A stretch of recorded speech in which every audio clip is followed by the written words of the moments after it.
Foi matera da in mai tika nano tammi be TV di cheng menir matin tinene watie chiangwen menir dwe piera rio dwe mario maga aliba rio ki piera rio ya beach wabinywa ko lok ma pera tera da yob ma mekwa makat ki tammi be TV ma yope ene nyeki luone mono tammi tiene ngo yob ma mekwa mi tammi tiene ngo wanero je ma pigi tego mano tika timelo ma mekwa romo beru mukene ya chuli ka ni pero mano dio luak ci wakelo ka wanyamo ay di cheng akono wa beru ki panalize ye ka ni anya palaring amori ka mogi ken maitiye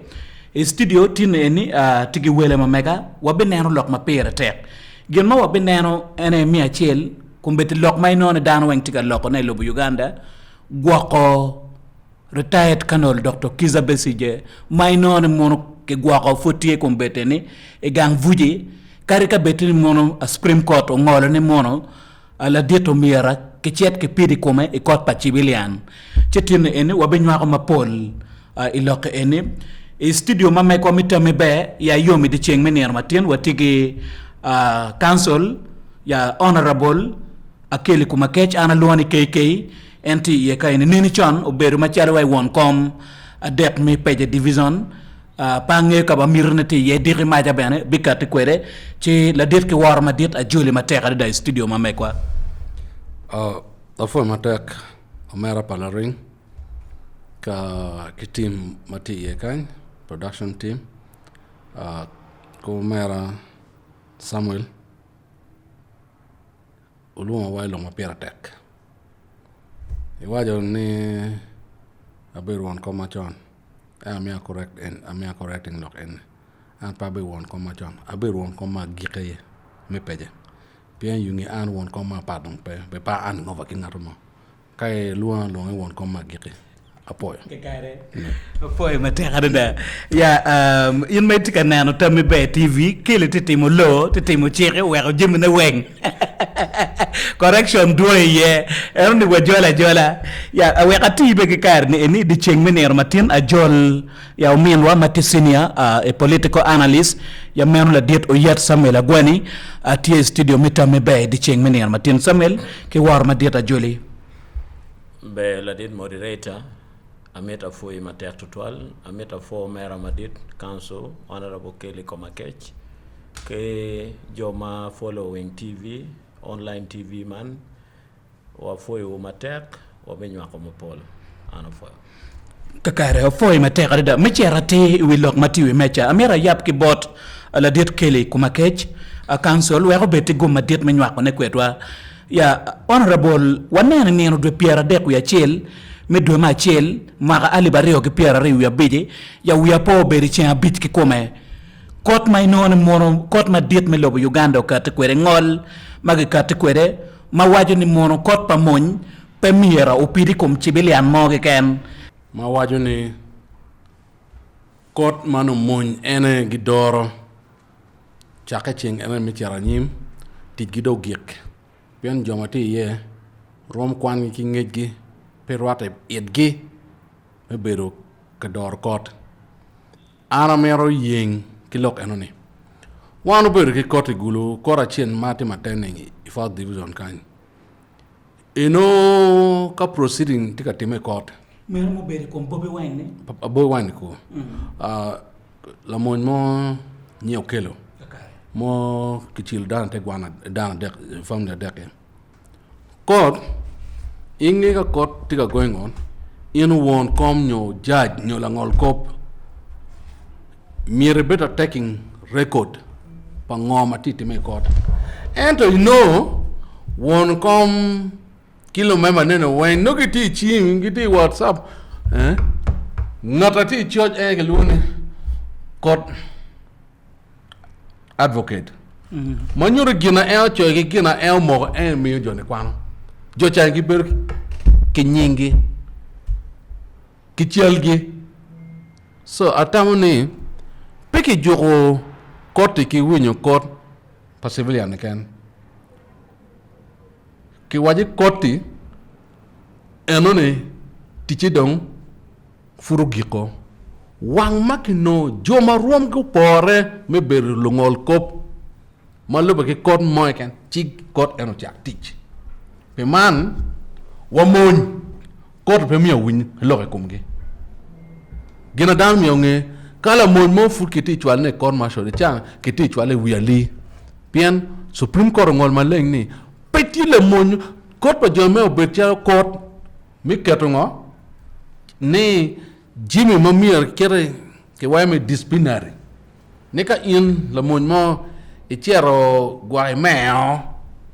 ma pe mi ki chwele court eno ne me ki funye en ke wa ki funya chula chuni gen me ko tim jimi nga chula chuli le en kono eno kama cha wunyu lo kuma ni itim ko man mi gam ko man chi ko ngolo kakari council ke lo lok ma perte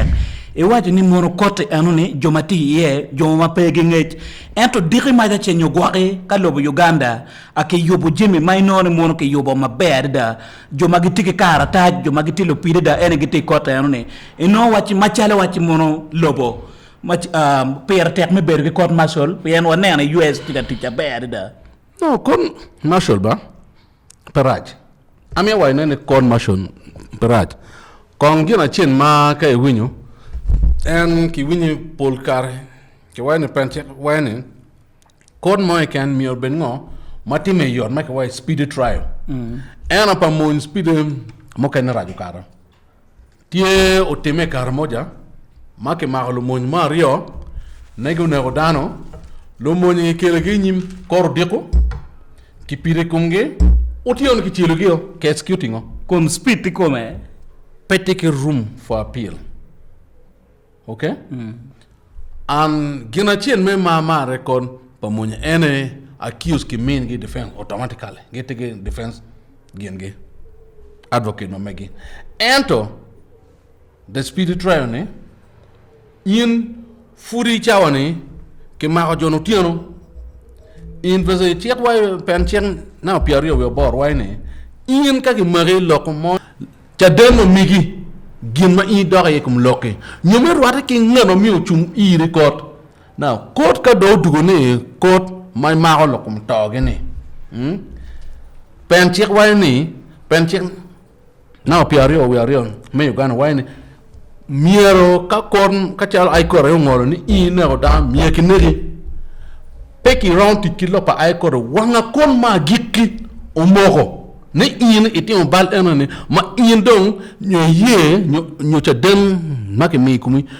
wajo ni in mier ki neri ci dong ne en pa moni kono ki tem ki division ko ki tem ku ga kenyu ruma pilpe so mier wajo nene code pa moni paraj gima mier ki tem ene ki instituting kita supreme court wajo ko ni ki ket jomati professional kala mon ma the lawyer or team LDC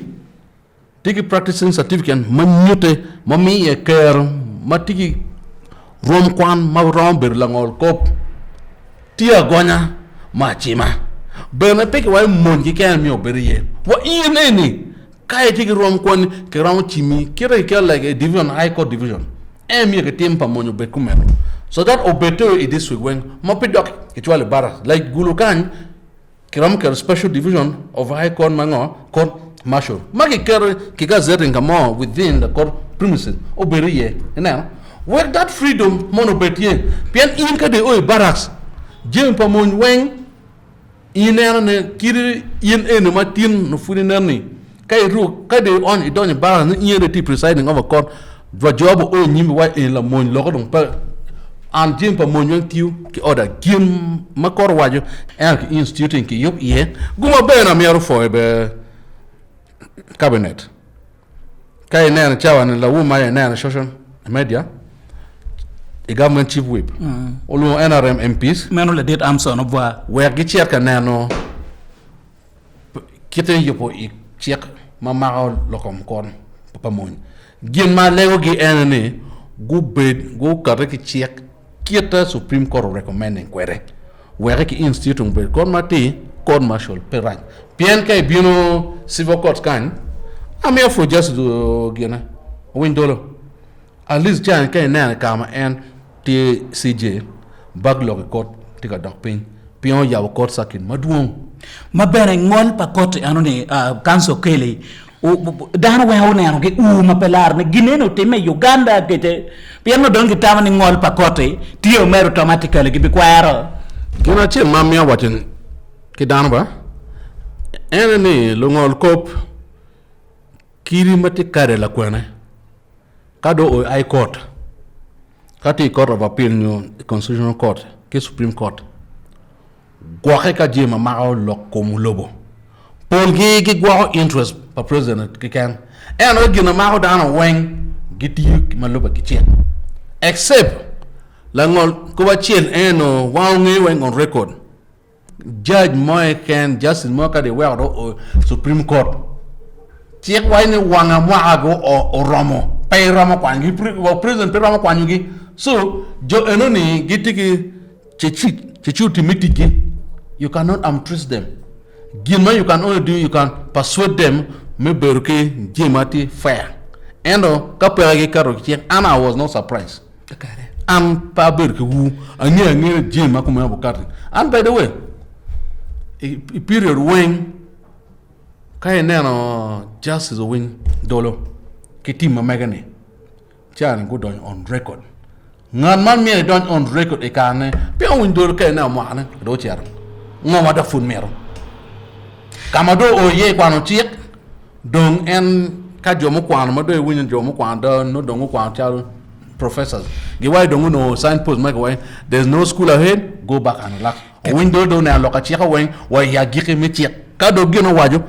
la ko ne dong payo kakara foy mater da we are po council kele e kar mala dit tiga karte ki lok ma mege o wajni mon I hope you know I'm fairly educated ya meno man football karte gi ngol ma mege amera chat board la dit o yet Samuel Agwani watika lokom ngol pa Supreme Court mago karte kwere ma man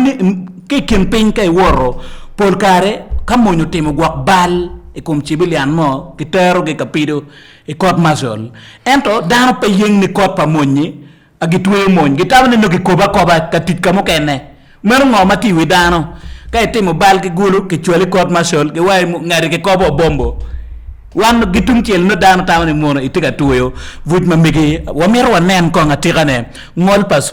Supreme Court ki dong bene per tek ki lobo ma chalo wa Uganda me beru ki court martial ke tinining Acholi Omera moderator me forge bot tamibe online TV afoy Omera kanso kele koma kech petam mo kete kere gena mero wacho ke dano matika lupo wai e online ni lok ma pera tek ma mero wanen anyimpa Uganda e kori lok ma ket man pena nyimpa Uganda pera tek wane weng ke Uganda peti mabe Uganda kuch pe ye Uganda ma ke be beru pe ye no ko watima tek gena mero wacho ma chiel pen chek me Uganda ma ke kero nyoki promulgating magali bachiel mia bungwen pier bungwen wi beach mio kero kedul achiel ma ke luone Uganda People Defense Forces magen tie ke legislation nyo an ako parliament ma ke kero chek ma doroge ma ke luone UPDF Act donc chek eno ne ke neno ibu chek eno ne kelo gena ke luone General Court Martial nyo court martial keta dana luongo kere ke kom lo ke luone field martial gena courts pene gena mero tumi di ba kama balo time ye amero wacho ke waneno back to the history keta General Court Martial obero kere amero foyo mera kelo temo inting achiel eta mero wanen maga piera deka ngech ikene maga alibachiel mia bungwen piera bor wi abichiel ni o maga libachiel mia bungwen ke piera bungwen tu libario gine no conduct pa mon pete mabe mon no chi very indiscipline woro pe ko pa mon la mon binu kwanyo dego ne ke od be pe mere loge la mon timo gimo ki ken ikumi lu mon yago dane ko yo pe be mere loge jame ma pol mon beru ka timo ne ma wan mo done wa beru ka neno ne ma no pe be eto mot pet kero pa court man ma monyo kero ne waneno gineno cha ko dok ping e chan ma lo ni mon mero yene fairly they are disciplined pol mon me Uganda they are fairly disciplined ento nyiga chila rio adek bene ma ya chuli ke wai la pena mala jok be berutie makira yini bak maj ni pe chek benatie kay ni neno po kara ma po tutwal utime ya gago ko honorable Kelly mala mon mi SFC uchero ne ko dano puno eno ke chwalo kotwa kunu ke executing kote ni kunu waneno ka ber ma po le peje kan bot Kelly makele chika timo last time ma chika lor berong peje division otime mala monjo bieno chilo dan aneno ka ber ma pat otime bene kom latien mamekwa la rema la DP ochien o mien mayor worship mayor otim Geoffrey me peje la ro ochien ki chilo ma chile o mina wa arem matut an la NRM ento chien was a comrade la rema ma pera no tek la rem Kelly la rem in pala ring la rem wan jo ma pol ma ke waneno gineno ni nyura tini court martial pere tek ginana chika neno gas ma oberuti eneni the management and administration of court martial ene gina mere parliament yo ye ichana ma lo ne pekaro chawari yo angech government chief whip honorable Amson Ova or withdrawing the bill UPDF amendment bill ke parliament we ko mi kara igi gibet penge ne na pa wi abungwen apa abungwen tin la wo ma gichika neno longo iye parliamentary caucus pa NRM gichika neno iye matut kit ngoma mera wa win dong lega na tie board lo members me parliament to twale ma ake NRM mera go win ko pa nywale me Uganda ko pa nywale Uganda che wacho ningo pene ene pe wache atimo meti ko mire pa ana gwane nyo mire pa Kele nyo mire pa nyato eno wache atimo for fairness ikit me gwa ko pen chik ma mekwa ki rule of law I lobo ma mekwa ma chale Uganda so amero wacho ni ke ine neno eno ni nina gen ke mina waga madit mafura mo ni wa yene court martial obetie eto la pen ma mero wano pen anga ma mero ke trying before that court en again amera wano pen chan ngage mamir ke chwalge nyim kote enoni kidong jo mene mamira go managing kote enoni because keta wanya the management and administration keta winyo Kele waja honorable Kele waja one pe wang tie jo penge chek ana chike gen kene ye ne kin jo mo beru ka doro court jero court martial pa monye ole mogo tie mango ngeyo chek nyo tie mago kwano chek endo pole keta chief justice ya waja ne tie jo mango pego kwano chek pe joma kero mine gimi adjudicating law I lobo mamekwa me Uganda ene so ana tamani inero mameka tamani general court martial perach ento wanen kama loopholes nyo kama buti yene ke nen ke dira ngome yopone ma parliament me Uganda ene romotimo ene peni in pe romotimo jami weng watiki gene doctrine of separation of power independency of organ pagamente Judicial timo part gyo because judiciary mero bien cha referee referee ma mekene go empanching go neno ni gina no ke timo ke Dr. Kiiza Besigye pe opore pe Dr. Kiiza Besigye ke la war ne cha dongiti civilian is a retired army officer ichani ti civilian you go neno ne po opore weke chwali nyim court pa civilian nyo competent court ma romo trying Dr. Kiiza Besigye ene petia lokani Kiiza Besigye romo beru peke bal nyo romo beru ngo tieke bal ene court ene mero moge ni Dr. Kiiza Besigye chike bal e kom ko ma ke chwale ko nyo peke bal e kom ko ma ke chwale ko mano dong lupa ke lawyer ma mege ma ke chero mio evident ke gamente be mio chadenge nyim court enone so anke neno ma mega tamane luak wa yeyo ne court martial mete ento kama go hortie yene ke yok iye ka chero ka dololo ka ye ke for justice me Uganda la det Alphonse win dolo or acting maturely and or acting professionally amero wachuni and is not gina mera ngato nen with biasness mera wanen ni gina chief justice utimoni o konyo dano mapol tutwan o konyo dano mapol an bere ka bijio kero metela wa Uganda piene kero economy we oti mabe no political environment ti mabe kanywale mi lo Uganda so atamani eno ne gena mera wa for chief justice mi Uganda ento gena do dong ma dit lo en parliament mi Uganda meneno kama gorti yene ki yok iye were ke nen ne ke kelo bill ne ke duwa nyim parliament ke duwa nyim parliament geno nyare ci ko kete ke amendment manyen kakare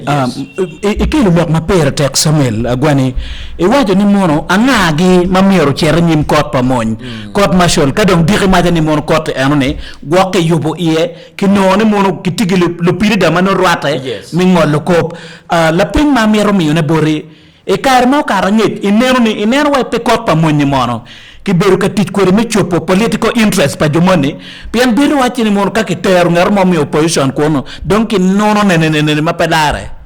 engeo me beru wachi mono kote ni go beru ka serving interest pa ngar mo maber gi nan jone ndong tiyo gitiga mente engeo mera palaring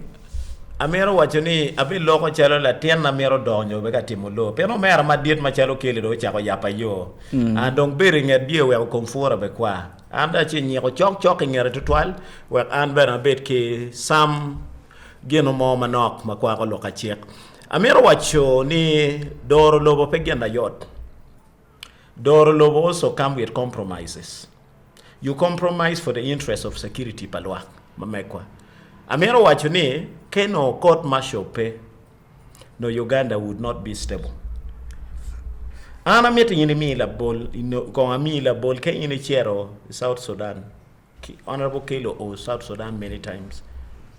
Ken Nano Kita ki managing Kere, South Sudan, Anna Fukma, Bikocha, I am a general. But not take a territory, Mamega. Around being a team attacking in the studio, Nikan. Beloko lingo, state of lawlessness. So, Amerwa Yuni, Guineano, Okonya, Matek to Mario. Government must have interest. Ikom again miro. We are tiak miri. Eto interest pa government should correspond with the national interest. Nyo miri pa lobo. Miri pa lobo tingo. Eno ne gen na pierete. Do amiro wacho kelwakwa. Machalo Latin, a student of law in the making. Ana logo with facts and evidence chani. Ne gen no more mafura romo kilo, much is substantive to pin down the other side romo berote. And Amero wachoke jo machika following one ni wayiu ni general court maso pay court marat court mabe enter waneno kit ma waromo administering nyo managing court general court maso we go tiak mire pa Ugandan and po tiak mire pa an individual mo gena ana chika neno kedong pe wan ni general court maso lo bet like a personal courts should be a general court for everybody nyo pa UPDF pene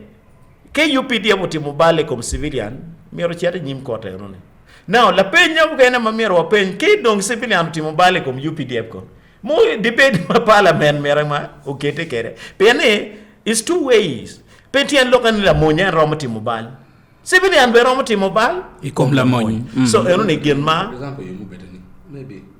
yes eno ne gena romo time aneno ka beru mogo ma dano tim attack wa ikom moñ tim attack kon police ki jam mo keneni so eno ni atamane gena waromo neno ne machala nywele Uganda ma ana neno ni loka enene ko o nyim parliament po nen according to political lens nyo religious lens eno ke nen in the spirit of nationalism ni lobo Uganda wane romo beru bene ni pene moñ pero mo wege monchi one of the organ mampera techno institution pagamente mapera tech total pene kero wa weng aki komon teki kuch pen tim ngo kire tim ngo lobo ene pedom atwal lobo makuti ye en lobo maromo don pene dano chiki kero mitiu tich mamegi en tich mamegi ne production agi chia timo kelo don lobo ichane wonu chika timo ene you promoting the city, you promoting a lot of things and development no is coming to this sub region so enu ni gen ngata amne luak mamekwa motika winyo wa ichane ana romo gamo ma lobo la page memi kakara foi mateka da la diet o yet Samuel Agwani ameta fo in maitika neno tami be TV ya itika neno itika ene yob makilwoni mono tami tiningo bine chi angwen ducho nyapa la ring studio mi radio studio mi tami be TV watie ki la diet akele kumakech council kachel gila diet o yet Samuel Agwani honorable Kili la ping mamete mona mi bori ne chaka make mak Kiiza Besigye akilo bo Kenya kikele lobo Uganda gen kila war makelwani mono ach abet lutalo jim la nyan nong duanga ta ana waneno kombete eni opposition parties gitika yele ni mono kari ni ngo mira Kiiza ukat wako ngo matika timani ene in machalo way ngat mau doa ingat Kiiza etama ni mono bal magitika way ni mo ke no ke pistol gwa kane patika wachi ini beru kangere ento ini etama ni mono bal eno ni mono no da kitini ni Acholi omera pala renki joti neno wa amero waje machiek kumani ko makiti kelne kum Dr. Besigye a penyi pian woni Kiiza Besigye e donc ngere dak bene pamero way ka view ma polo temu ka tiel Acholi batera da amero wa nene as a child who has been groomed by Dr. Besigye I knew who Dr. Besigye is. I've been so close with Kwede. And I'm here in a legal terms, Besigye has no case to answer in Uganda. My chair, the jurisdiction. PA of court me Uganda, me trying a case, my team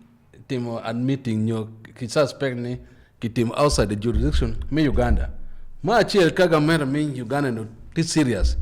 Kiragenda in good terms with Gamera, me Kenya. The case should have been Kilodi in Kenya, Kagamera, Kenya, you're trying Besigye Kilopa Kichak Mati Kenya. As we speak, there's no case for Besigye to answer in Uganda. Pere case mamiro kam ko mo pere come. Because allegation matieni niki maro Besigye kimuduro i Kenya. Kegi ma Besigye kimuduro i Kenya, mano chik me Kenya yomi o ma Besigye pe chik me Uganda.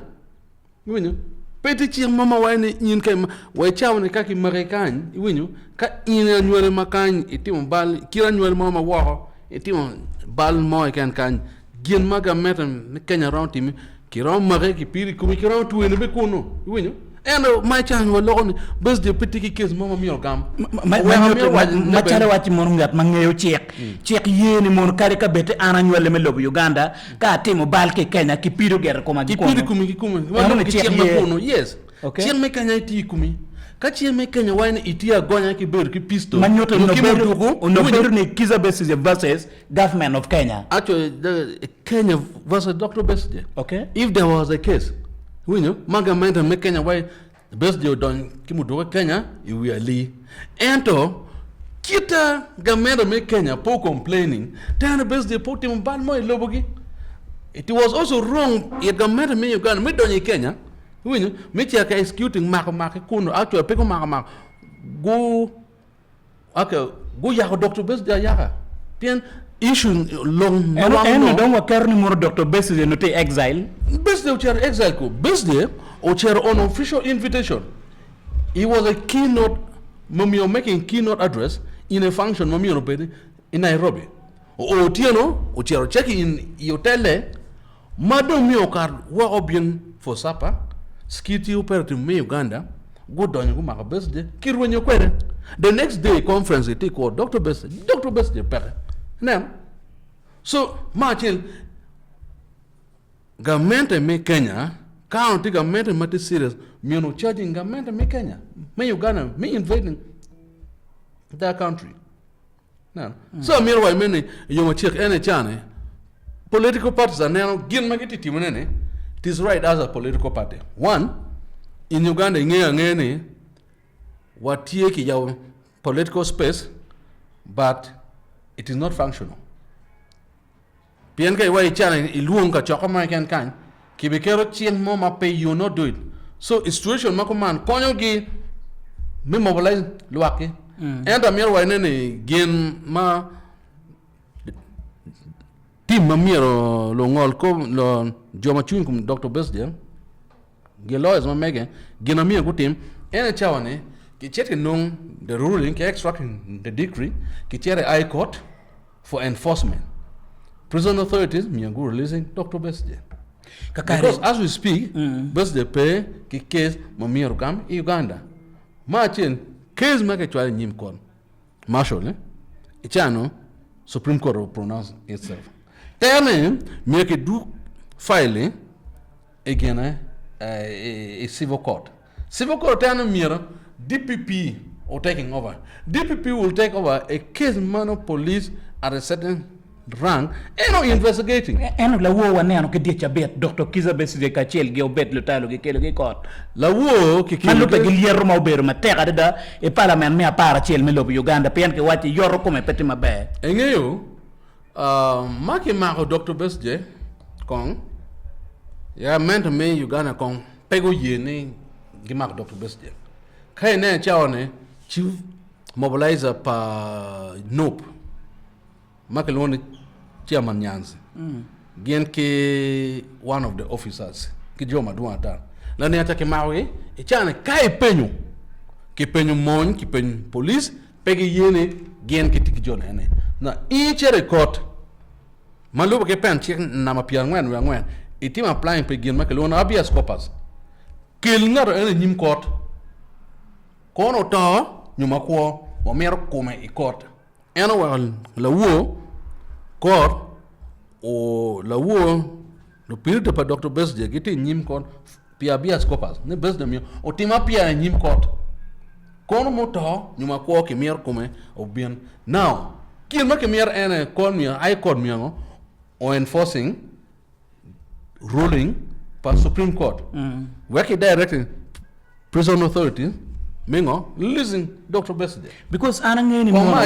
keto honorable Kelly keto ngol pa court madit me lobo Uganda Supreme Court angeni mo attorney general machalo wala pirida madit pagamente eno miro ne ani mo gamente o kero jemene ne teach machel in makito me no kito to ani winyo nyine tigi la tuo ene chera yat attorney general chane pegi tu moy kume ngana tu comme let Dr. Besigye ki jo mokene so kien ma ke noni tor ma megi kite ton nani chawane kene a gi cher icon work icon on making a decision ordering work ki gon Dr. Besigye gi nan so kien ma mi an wacho nani gwako Dr. Besigye ke kire nyim kote wen ene te ma pelo ke chek gamente me Uganda wikitaka inano juyo waini mon kono nga amya wajini reloke ni weng tie ena yuwere la neta windo loko man ling e manyote neno wachi mon awala kera pa ngero moti loken pa ngaro ko ya pa yuwere tiki biang ne Besigye ka ba coupe ki dano wa magro rem ke dama duong kwena ki wego diri maja ki yogo telen ne Uganda in wi po mwara mia tiel ki mwara libario ka dek ama baba zo wene ena rembo beri kom pe mwara piar bichen okay mir ba jonja no ngodiam no mwara piar yo program mo mwara piar bichele gitin mero tiara nyim jomo cha ngiti plan me mwara mia okay chi gimo ki ken mara destabilizing gen peke buye kitimo gimo ken kirma lo ke chiang nyuki kero gititimune o wa chawane kay neno na ne acha political party makilon ne gena nup go beri ka cha ma megi gitika training vulugi were ka kuitie o gwa kuigi nga ga gwa kuigi la ne acha ke cha invading cha makodano kiti mak amak kana mak ki mori ni para ring it ki lo gama ki mori ki chori e police ki lodging kore kumi ki chori dogi gamere kelo te den ma meki ki chori court ki wer inge ko mati kumi ento eni je ne pare motaka mo anti ki luon ni drone wa pe neno mutang ma ki dan pet kan ki ma wa ye ko pet ke mari spin ma ke ngwe wer kwiri guma bene jomo ma ko pet ki kuya gulu o kara kar ki ti cha we pen spin jon ngwe ba wunya ti woti ti don ku peni don ki cha ogo chi nga ti wa police de kwen o wa kwen ni cps waja wonu ti amoro do no bota ke go kon now so amer we ni ti jomo me madon ke yugi me ma me te marani ento Amir wacho ne dok dan ngi gena mer apenye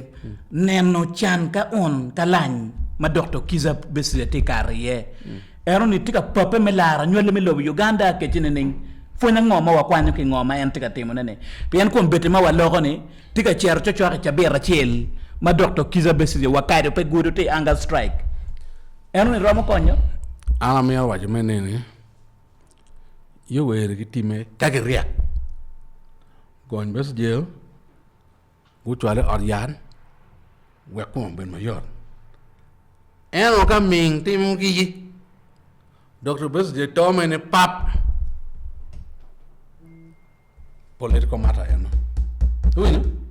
chane wano kwero la wuma yo kwero ne pa jana ne lum ne na para ngwen ne na para bichen wano ngi ngo mutime okay e karma ki wa amiro ne bishop no ngo matitime events ngo mayote unfolding because allegation mo ka now on other page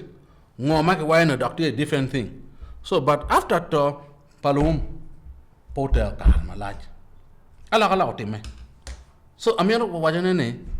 kagiriak go kwan Dr. Besigye go solong da pride Kecha ne Uganda gen ma luon rule of law pare ketika tij la ban teke logo che Bien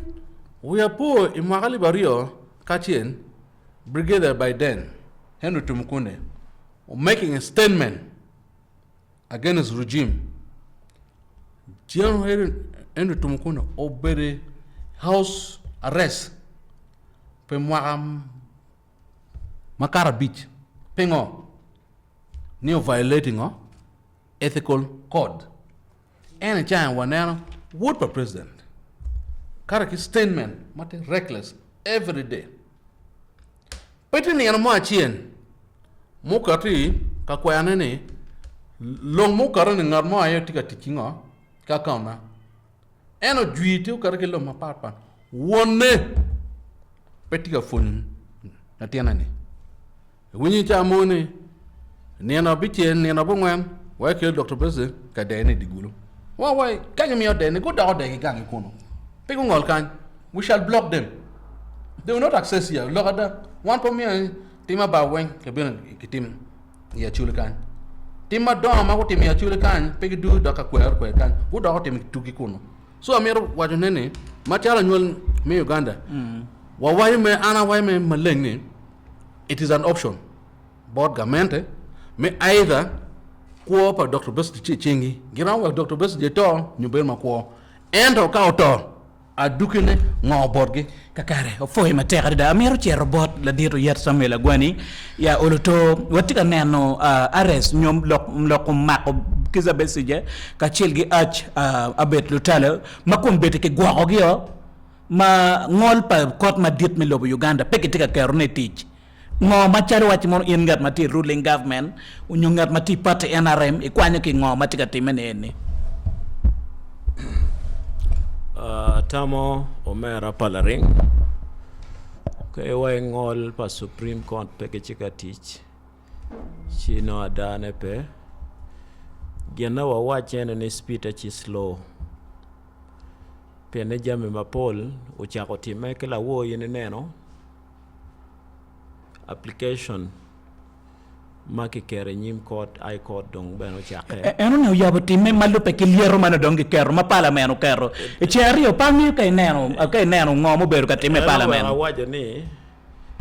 in pe chika beru way chuny gamente pere lokeni in making peti ada de pe otime chika time eno tika time mot imir pangato mone ide dugi lokayande gena tie ni waye ne chika wot eno speed ma chika wot kere ni engeo chiek pat ke keta wano tamo kere gen lawyers gingeo mabe council kele romo tieto mabe iri ke lawyers ma wako be romo tieto mabe pene chiek woro with procedures ka gimone poti me Twechio. En chik bene wacho ni mono ngero moni kake mako within chawa piara ngwen wi aboro umiero o nyim kot. Look ano. Kidong bene dano kake be gwako e prison Samuel. Yes. Dano kake be gwako e prison gin makilwane arrest warrant berutie nyo detain warrant. Detention warrant kumbete en Besigye tie warga mo manyoro bene mono tima vuj peke. Eneno gena shani politika bino gena kilone legal remedies. Kegu maraj kengata pechi lawyer nyongata pote mugutu chiek peramon yang. Eneno habeas corpus mai winyo ke wajo anoni tie remedy malope ke gena no peke timu mopore ma wajo ni kel nget kamoni wango biro detention center pagamente si amero wacho ni kita bedo chi unlawful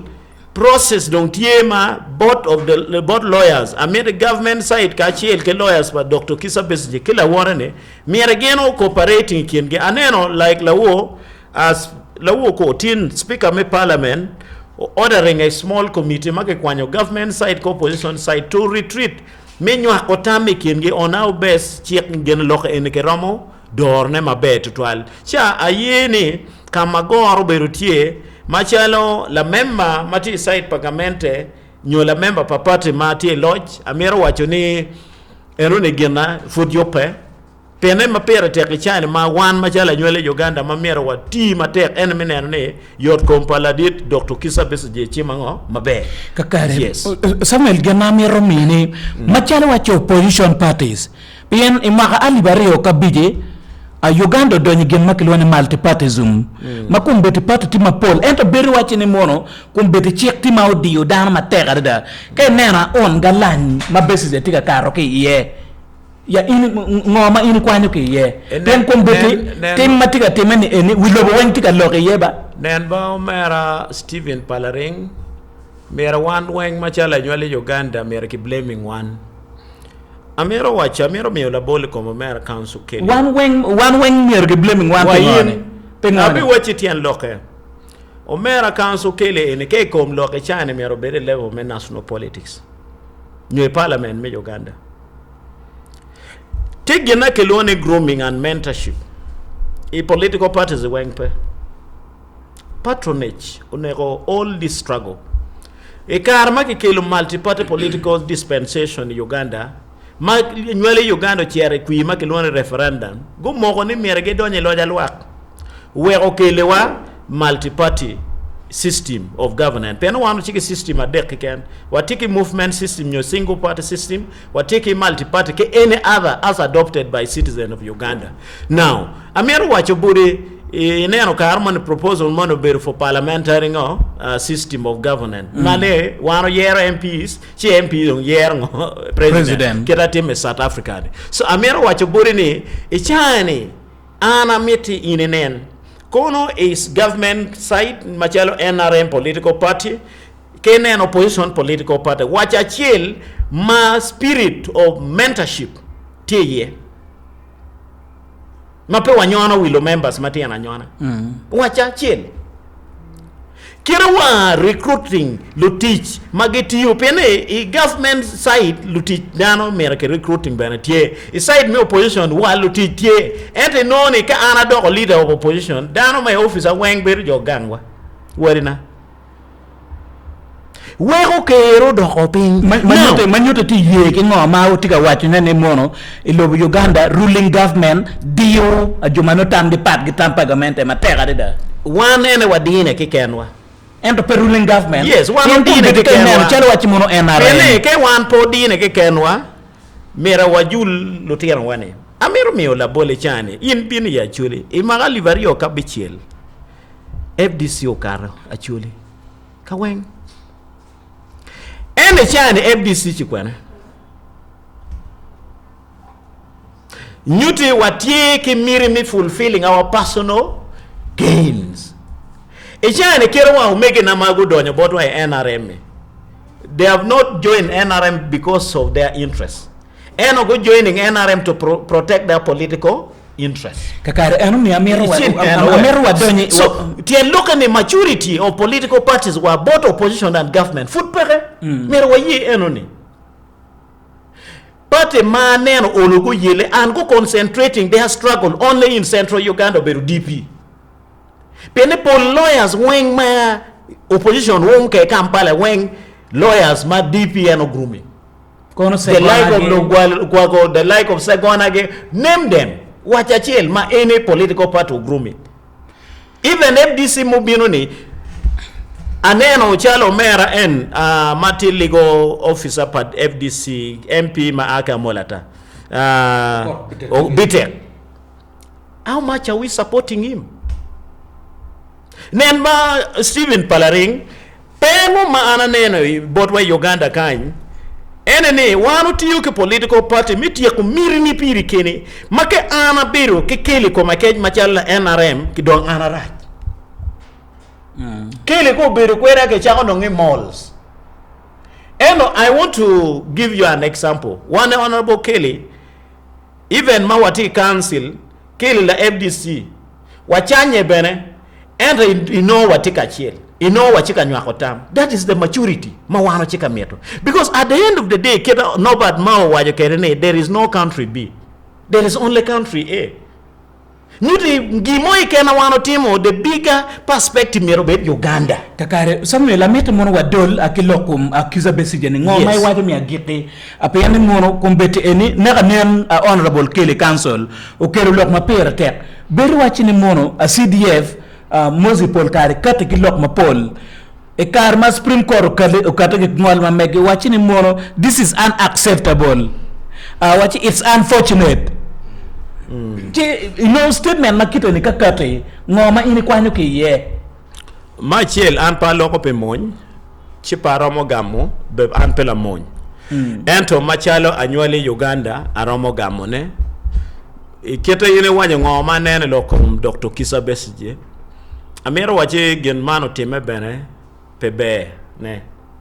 wego jeme ma Paul mano luak pengeo kabe roche kabe yobu watele Uganda gena mera waje gena dong ana lego eneni mera wa yelle kenene all government forces and opposition go ye kong number one thing kenen yot kompal Dr. Kiiza Besigye gena na mera teki chane kenen yot kome pena machalo dana chiki twero bene minongo treatment chiki twero minongo yot kom number yo mera keneni General Court Masul Pamonye ke yok ye kenen kama goroti ye ne parliament lo mabe we go dugin makonya wana nywali Uganda mi angwen wanen ni process me kelo evidence no facts before courts competent courts menen ke Besigye balo ke penengen nyopo balo ke penengen both of the parties go yele go kelo were lok eno woto yoro kinong la gameo motam ana tamne aroma mio kanywali Uganda ke betam aroma mio la mema mi parliament achila chil ke winyowa nyo lwako winyowa lokela mema mi parliament mergo nene warojo kama gor tie ipenchiek makwako lokom court pamon eto court pamon ke bora peke wek peke bolchen ke wero betie piano konyo matek bere kakara foi matek da foi in mai tika neno tami be TV itika winyo yob mane ne yob makilwane mono atami tiningo studio mere studio ne matine ne atige la det akele matila pirida kida atige la dero yet Samuel Gwani ameta fo matek da in mai beru kalupowa ni chaka wananen wa kumbetene lagana dong tiene in mai mar neno tami be TV subscribing page mamekwa liking page mamekwa we kodo to wa woro wono kachel wa beberu ka kilo je mapigi tega dada akidong bere ameta for production team mamega mateka dada Samuel Lara kachel ki la deru team foi matek menene mono oloto shone no karma be wa make wono akiyo mokane mano futkati ki Tami Be TV foi mateka dada